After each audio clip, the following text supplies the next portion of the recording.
how to draft out a cut together top.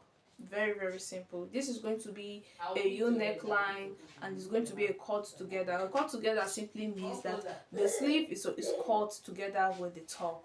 That is what it simply means. This is going to be a very easy tutorial. It doesn't have any design at the front. It's just a U neckline cut together sleeve with the top. So here are the basic things you need to know. First of all, you actually need your shoulder line, which is very important.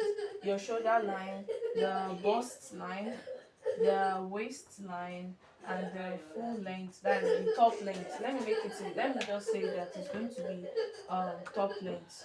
The top length. The bust is going to be divided by 4. The waist is going to also be divided by 4, and while the shoulder is actually divided by 2. So this is the top.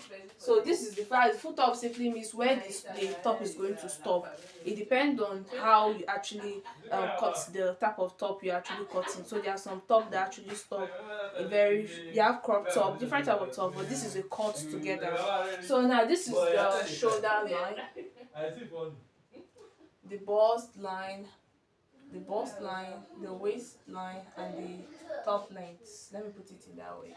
So don't always forget. I always tell people to always don't forget to at least slant the shoulder. Even though it's going to be a cut together, don't still forget. Still slant the shoulder. It's very important. Slant the shoulder. Then once you slant the shoulder, you give it to the almost to the bust line. Then you draft it.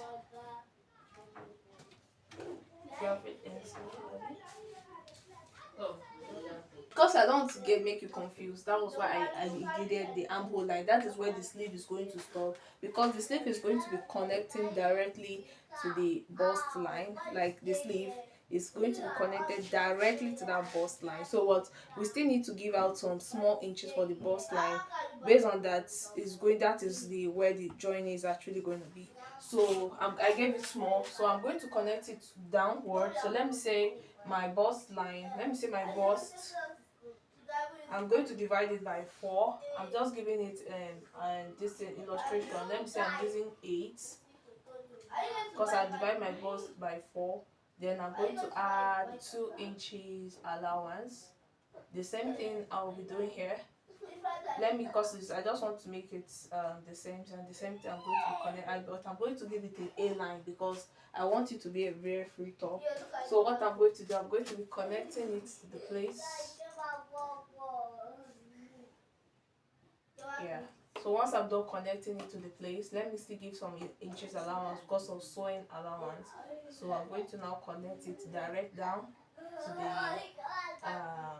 I'm going to connect it down to the top length. So I'm going to connect the shoulder line together. Okay, so now I'm done drafting it out. So this is the armhole line. This is going to be the shoulder line. It's going to be coming down. So what I'm going to do right now is that I'm now going to take for the neckline. Now I'm going to be taking. I can use any inches allowance because this is I can use 4. I'm using 4 inches allowance. Then that is for the length. Then I think I'm using almost like the same, like 3 inches allowance for the breadth. So I'm going to be connecting it together. Yes, so it's going to be this is going to be the new neckline. I can just clean it up. Yes, so this is going to be the neckline. This is they call it U neckline. So they call this U neckline. So this is the shoulder line, and this is how it's going to actually look like. It's a very easy illustration. Thank you for watching the video to the end. Until I see you next time, have a wonderful day. Bye.